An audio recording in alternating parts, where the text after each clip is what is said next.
আজকাল বাপ মারা ছেলে মেয়েকে জন্মের পর থেকে মারতে থাকে, প্রেসার দিতে থাকে, চাপ দিতে থাকে, পড় এবিসিডি, পড় ও আ ক খ, পড় আলিফ বা তা সা, ঠিক আছে এগুলো পড়ান, কিন্তু তার আগে তাকে শিখান আমাদের রবকে আল্লাহ, আমাদের সৃষ্টিকর্তাকে আল্লাহ, আমাদের রাসূলকে মুহাম্মদ সাল্লাল্লাহু আলাইহি ওয়াসাল্লাম, আমাদের আল্লাহ কি বলেছেন তাকে শিখান।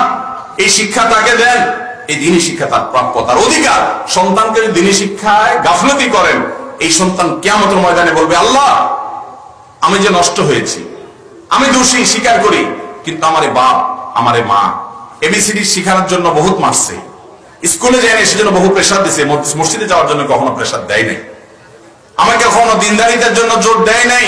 এই সন্তান আপনার বিরুদ্ধে আল্লাহর কাছে নালিশ করবে, আল্লাহর আদালতে আপনাকে আসামি করবে। এই সন্তান সে বাদী হবে আপনার বিরুদ্ধে যদি আপনি তার হক আদায় না করেন। সন্তান হক আদায় করবো তো ইনশাআল্লাহ।